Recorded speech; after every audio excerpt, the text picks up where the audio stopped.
Bismillahirrahmanirrahim. Assalamualaikum warahmatullahi wabarakatuh. Berita Al-Hijrah 28 September bersama saya Ardi Herman Marzi dan jurubahasa isyarat Azrina Muhammad Isa. Dan berikut tajuk utama untuk malam ini. Yang di-Pertuan Agong seru umat Islam contohi akhlak Rasulullah. Juga isu tafsir ayat Al-Quran, JAKIM bakal bertemu Hawat.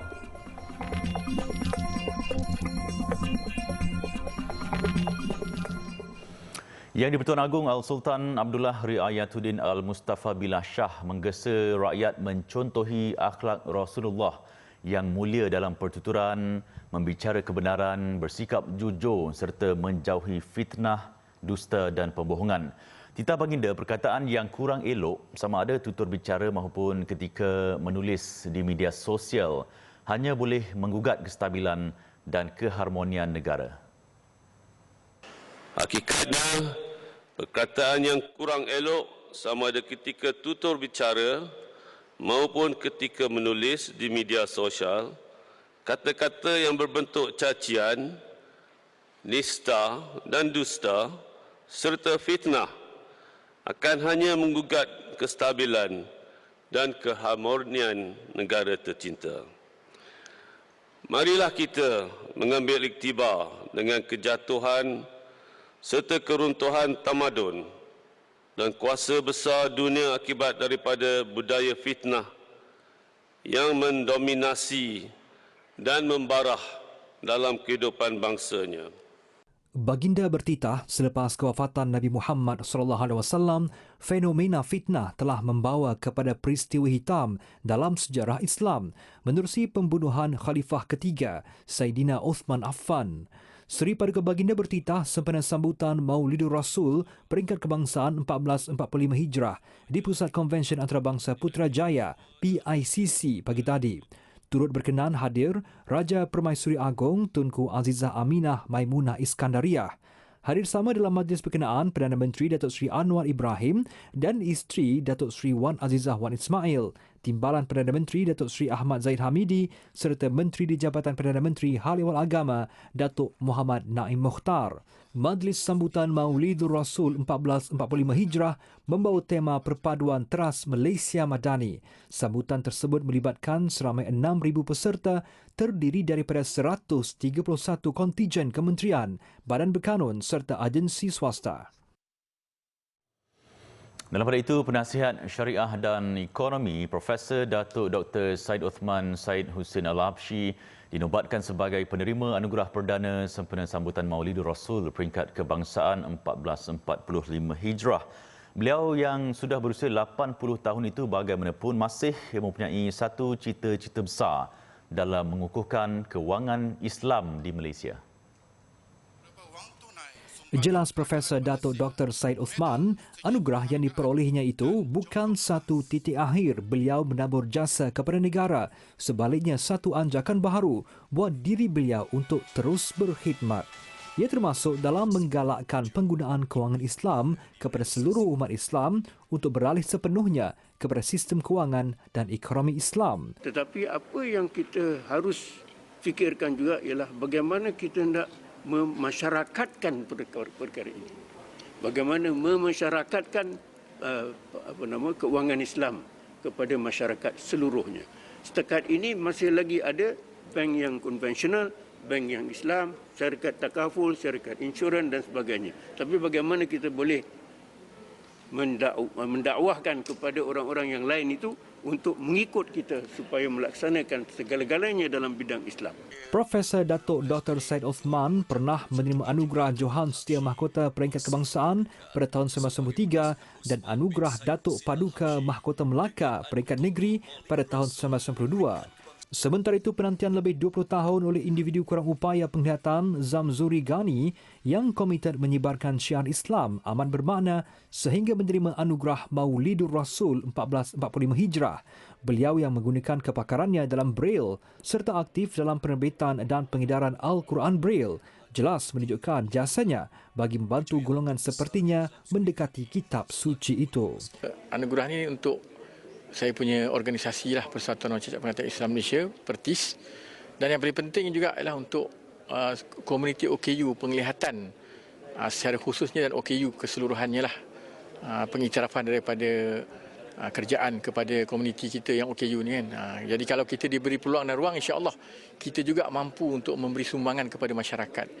Beliau yang juga pengurus operasi Persatuan Orang-Orang Cacat Penglihatan Islam Pertis turut terlibat dalam mewujudkan 58 bahan bacaan Islamik kepada OKU penglihatan serta menyediakan buku-buku teks di bawah Kementerian Pendidikan yang menjadi rujukan pelajar OKU penglihatan. Turut diumumkan 6 penerima anugerah Maulidur Rasul iaitu pengasas dan Presiden Pertubuhan Penyebaran Islam Antarabangsa IPSI Datuk Kamaruddin Abdullah dan Yang di-Pertua Persatuan Falak Syar'i Malaysia Said Kamrul Zaman Said Kabir.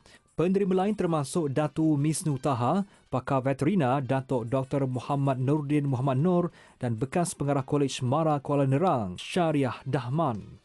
Kesemua penerima anugerah masing-masing menerima hadiah wang tunai, medal, sijil penghargaan dan jongkong emas. Yang di-Pertuan Agong As-Sultan Abdullah Riayatuddin Al-Mustafa Billah Shah berkenan menyampaikan anugerah kepada semua penerima. Perpaduan Teras Malaysia Madani, itu tema yang diangkat pada tahun ini bagi menyambut Hari Keputeraan Nabi Muhammad SAW. Namun dalam masyarakat yang dilihat semakin berpecah belah. Sejauh mana umat Islam hari ini benar-benar memahami semangat di sebalik persaudaraan dan perpaduan. Sempena sambutan Maulidur Rasul, wartawan Baizura Syafi'i menyingkap makna di sebalik perpaduan ummah. Menurut pendakwah Nabil Ahmad, umat Islam diseru untuk sentiasa menjaga hubungan silaturahim sesama insan kerana ia kunci keharmonian dan perpaduan ummah sejahtera. Menurut beliau, Rasulullah SAW sendiri amat menitik beratkan soal perpaduan, menjaga hubungan silaturahim dan bersatu hati. Ia antara sunnah dan akhlak mulia baginda yang perlu dicontohi dan dihidupkan oleh umat Islam. Maka hari ini peranan kita ialah ambil di antara ibrah pengajaran dalam hidup-hidup mereka yang lain ni.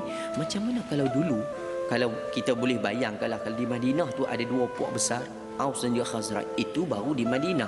Di Mekah, kaum kafir Quraisy tu berapa kabilah, berapa puak. Tapi Nabi boleh membetulkan mereka dengan satu jiwa melalui tauhid kepada Allah Subhanahu Wa Taala.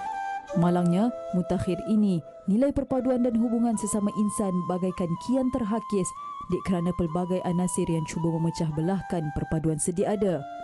Sebagai contoh, hanya kerana perbezaan ideologi dan fahaman menjadikan sesetengah individu mudah taksub. Lantas perbezaannya sepatutnya menjadi rahmah, akhirnya mencetuskan perbalahan. Sikap dingin, bermasam muka dan tidak bertegur sapa turut merenggangkan hubungan kekeluargaan serta silaturahim antara rakan dan jiran tetangga. Sedangkan Rasulullah SAW mempunyai pendirian serta prinsip yang jelas ketika baginda berdepan dua pihak yang bertelagah ketika peristiwa hijrah.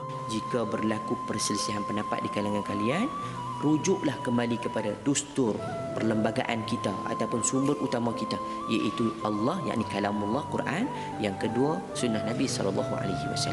Jadi tak adalah benda lain untuk kita tengok dua sumber ini kalau berlaku perselisihan sama ada kecil maupun besar, dan kadang-kadang kita bimbang takut sampai nak bercerai berai dah hubungan kita tu. Bukan suami isteri tapi adik-beradik, anak-beranak, bahkan kawan-kawan sampai 7 keturunan tak nak jumpa dan sebagainya. Ini bukan cara dan budaya orang Islam. Paling penting kita berlapang dada. Yang kedua, kita kena berikan jaminan bahawa membawa kepada unsur keselamatan, keamanan, perpaduan. Dan yang ketiga, barulah kita ni ada apa-apa, rujuklah balik kepada Quran dan juga sunnah Nabi SAW. Dalam pada itu, orang ramai yang ditemui menyifatkan kepelbagaian yang ada di negara ini perlu diadun sebaiknya agar Malaysia terus harmoni dan sejahtera. Saya fikir kalau kita bercakap tentang perpaduan, saya fikir kita kena kurang sikit berpolitik. Maksudnya jangan politik ekstrim, sebab politik adalah, kebanyakan orang berpolitik adalah memusuhi perpaduan. Sebab dalam politik itu sendiri sifat dia bertentangan. Kita kembali kepada asas-asas agama. Saya fikir dia caranya mudah saja. Cuma kita dalam kita masalah kesedaran. Kita dah ada acuan ya. Tapi kita tak banyak yang menggunakan acuan itu. Matlamat yang ingin dicapai daripada perpaduan manakan mungkin dapat dicapai kalau ia tidak dimulakan daripada seawal membina kasih sayang sesama kita. Yang disebutkan kasih sayang inilah yang dikatakan silaturrahim, adanya hubungan kejiwaan antara satu sama lain yang akhirnya membuatkan kita saling berlapang dada, saling bertoleransi dan saling berkasih sayang demi untuk membina keutuhan sebuah perpaduan yang sangat erat daripada masa ke semasa. Nabi Muhammad SAW antara figura yang menterjemah elemen sebenar perpaduan yang bukan sahaja menyatukan umat Islam tetapi juga bukan Islam. Jika perkara itu baik dan mendatangkan manfaat, kita kongsi dan berbincang.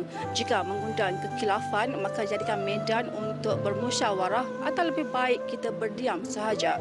Berdiam bukan berarti kita mengalah, tetapi ia sebagai satu jalan apabila kita berdiam, mungkin dia memberi satu hikmah di sebalik itu. Ya, kerana Nabi SAW ada perkara Nabi bercakap balas dan ada perkara Nabi berdiam.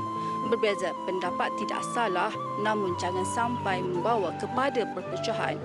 Salam Maulidur Rasul, saya Benzura Syafi'i untuk Berita Al-Hijrah.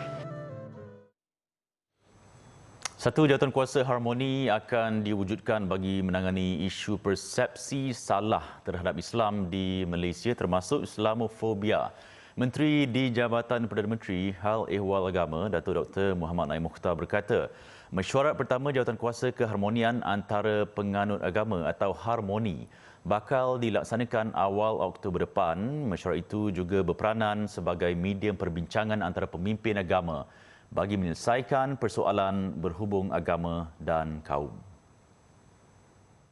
Jelasnya, mesyuarat jawatankuasa berkenaan akan dipengerusikan beliau bersama Menteri Perpaduan Negara, Datuk Aaron Ago Dagang.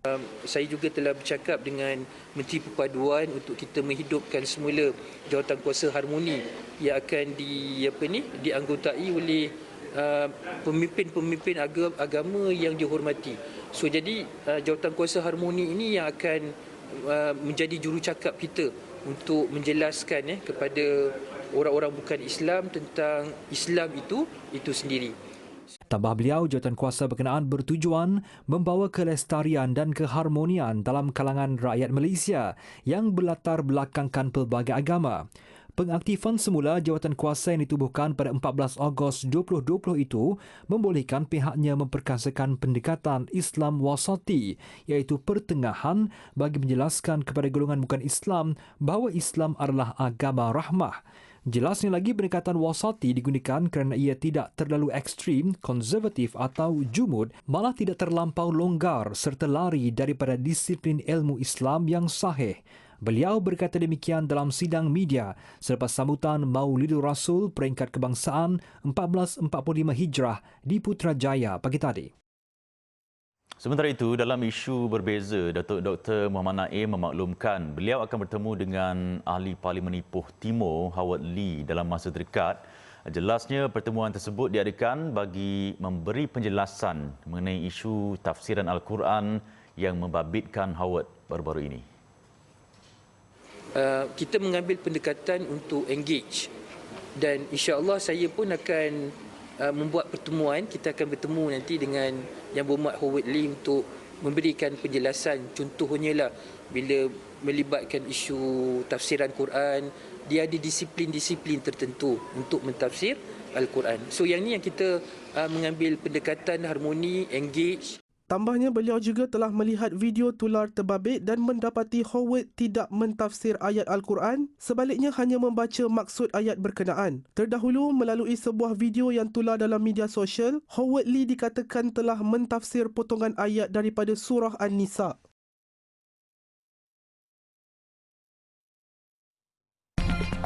Baik, selepas ini mangsa banjir di Kedah bertambah.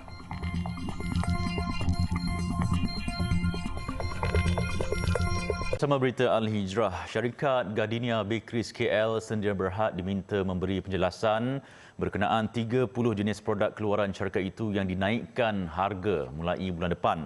Timbalan Menteri Perdagangan Dalam Negeri dan Kos Sara Hidup KPDN, Fuziah Saleh berkata, notis telah dihantar pada 27 September lalu dan Gardenia KL diberi masa 6 hari untuk menjawab notis berkenaan. Ada naik 40 sen. Jadi kita sudah pun mengeluarkan notis untuk mereka memberi penjelasan. mereka diberi tempoh 6 hari. Surat dikeluarkan pada 27 hari bulan. Jadi mereka perlu menjelaskan kepada KPDN kalau mereka menggunakan tepung tu landed berapa harga dan kos pengeluaran berapa, kos pengangkutan berapa, kos pemborong berapa, ya, dan kemudian harga runcit. Jadi kita tahu the whole supply chain tu berapa harga dia supaya kita boleh menentukan sama ada berlaku pencatutan atau tidak. Ditanya sama ada pihak Gardenia KL tidak boleh menaikkan harga susulan surat notis penjelasan dikeluarkan KPDN, Fuziah memberitahu pihaknya tidak boleh menghalang Gardenia KL daripada menaikkan harga seperti diumumkan sebelum ini. Beliau berkata demikian kepada media selepas merasmikan program jualan Rahmah bergerak di pekarangan Rumah Bangsa Pinggiran Putra dekat Tanjung Lumpur, Kuantan pagi tadi. Semalam, Gardenia KL dalam satu kenyataan memaklumkan beberapa produk terpilih keluaran syarikat itu akan mengalami kenaikan harga. Antara produk itu ialah puas sambal bilis, sambal mackerel dan kari ayam, Quick Bites Butter Toffee dan Red Beans, Quick Bites Cream Rolls, Numi Yellow Noodle dan Numi Keluarga.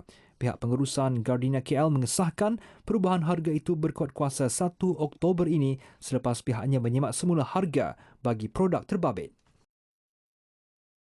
Banjir di Kedah semakin memburuk selepas hujan lebat yang turun pada lewat petang semalam mengakibatkan bilangan bangsa meningkat kepada 1,457 orang daripada 451 keluarga. Baling menjadi daerah terbaru apabila seramai 383 orang mangsa dipindahkan di 3 pusat pemindahan sementara atau PPS di Sekolah Kebangsaan Iboi, Sekolah Menengah Kebangsaan Jerai dan Sekolah Kebangsaan Kampung Kedah. Ketua Bahagian Pengurusan Bencana dan Operasi Angkatan Pertahanan Awam APM Kedah, Kapten Saifuddin Abdullah berkata, sebanyak 12 PPS telah dibuka di 4 daerah di negeri ini. Beliau berkata 4 PPS baharu dibuka iaitu di Surau Permatang Limau di Pokok Sena, SMK Kepala Batas di Kota Star dan 2 di Baling, iaitu di Sekolah Kebangsaan Kampung Iboi dan di Sekolah Menengah Kebangsaan Jerai. Saifuddin berkata kebimbangan ketika ini adalah air pasang besar yang akan berlaku pada 29 September sehingga 2 Oktober yang boleh mengakibatkan lebih banyak kawasan dilanda banjir. Jadi kita berharap air sungai ini dapat surut sepenuhnya sebelum air pasang ini berlaku. Sekiranya air banjir ini bertembur dengan air pasang, jadi kemungkinan air banjir ini lambat untuk surut dan juga banyak penempatan lagi yang boleh dinaiki air dan mangsa akan dipindahkan. Itu saja, terima kasih. Beliau ditemui ketika melakukan tinjauan di Sungai Anak Bukit Taman Aman hari ini. Sementara itu, mangsa banjir dari kampung seberang Anak Bukit, Nisa Abdul, 52 tahun, bimbang sekiranya pertembungan air ini berlaku akan mengakibatkan dia sekeluarga terpaksa tinggal lebih lama di PPS. Menurut ibu tunggal ini, air Sungai Anak Bukit yang terletak 100 meter dari rumahnya pernah menenggelamkan rumahnya dalam kejadian banjir besar 2010. Dia ada juga lah yang rosak. Tapi binatang berbisa tu tu tetaplah tu tertakutlah yang tu. Tu jelah. Tapi harap boleh surut cepatlah. Insya-Allah lah, minta doa lah. Kena surut cepatlah. Berapa lama ni nak tunggu kan. Kita pun tak kena bekerja nak apa payah. Anak-anak lah macam aja dah. Nasib kanak-kanak berusia setahun 6 bulan Nur Iman Muhammad Sabri yang dilahirkan dengan ketumbuhan sehingga menutup separuh mukanya terus mendapat pembelaan Pertubuhan Bukan Kerajaan NGO Yayasan Ikhlas. Pengurus cawangan Yayasan Ikhlas, Hasrik Hafiz berkata pihaknya akan membiayai ubat-ubatan dan susu khas Nur Iman bagi meringankan beban ibu bapanya. Menurut beliau, Yayasan Ikhlas juga akan melihat bentuk bantuan lain yang boleh diberikan secara berperingkat sehinggalah kanak-kanak itu sembuh sepenuhnya. Dan saya difahamkan Adik Iman telah menjalani 4 pembedahan utama, iaitu tebuk lubang di bahagian pernafasan, kemudian pembedahan mulut dan juga pembedahan untuk membetulkan rahang. Jadi untuk fasa seterusnya kita akan bantu dari segi kos perubatan dan juga susu untuk makanan dan minuman Adik Iman. Dalam perkara itu, usahawan selebriti Ahmad Iqbal Zulkifli yang turut meluangkan masa melawat kanak-kanak kurang bernasib baik itu berkata, beliau bersyukur kerana berpeluang bekerjasama dengan Yayasan Ikhlas.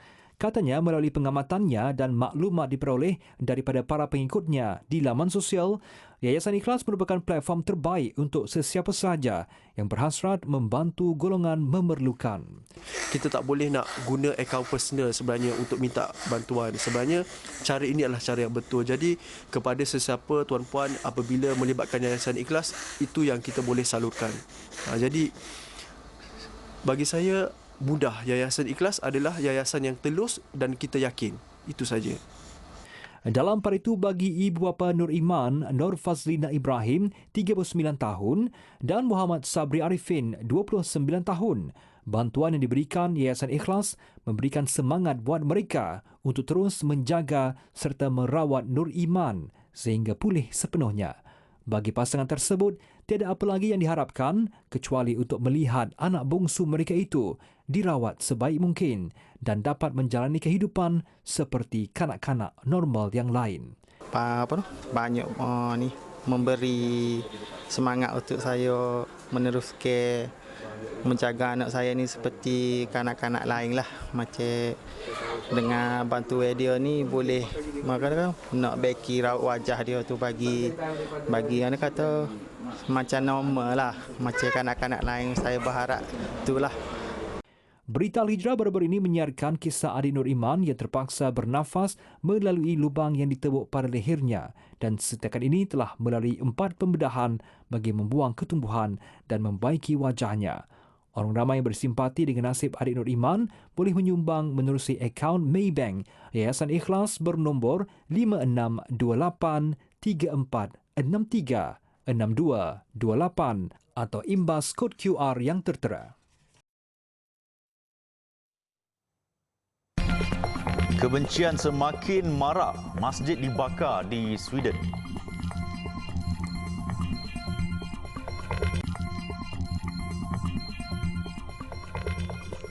Sebuah masjid di bandar Eskilstuna, Stockholm dekat Sweden musnah dalam kebakaran dipercayai akibat khianat api. Kebakaran itu berlaku di tengah-tengah peningkatan pelampau sentimen anti-Islam di negara itu yang menyaksikan Al-Quran dibakar. Masjid tersebut didakwa sering mendapat ugutan serta diserang oleh pihak pelampau agama. Kerosakan teruk akibat kebakaran menyebabkan masjid tersebut tidak langsung boleh digunakan walaupun bahagian utama masjid tidak musnah. Tiada kecederaan dilaporkan, jemaah sempat melarikan diri ketika kebakaran waktu siang. Kebakaran ini meningkat lagi sentimen Islamofobia di Sweden. 3 minggu selepas gempa bumi menggegarkan bumi Maghribi, masyarakat dunia terus menghulurkan bantuan kepada negara Islam di utara Afrika itu.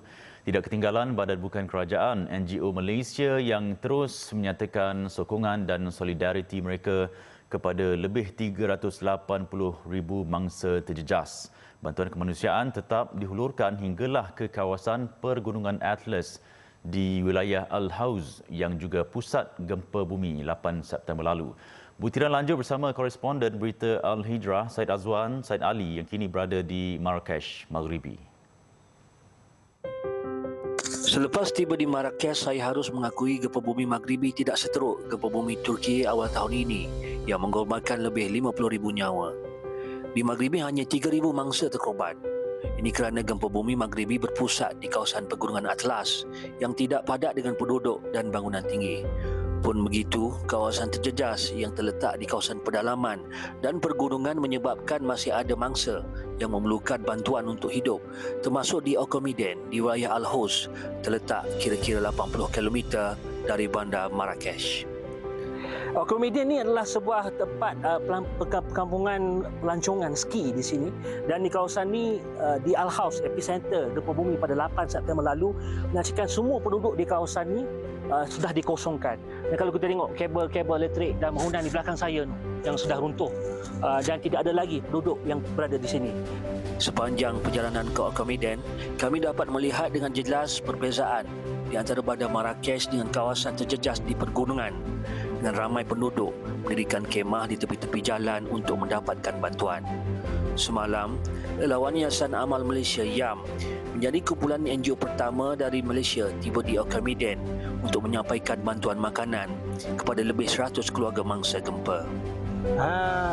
الحمد لله أنتم فرقة الأولى من ماليزيا التي زارتنا هنا في مراكش ومناطق العوز.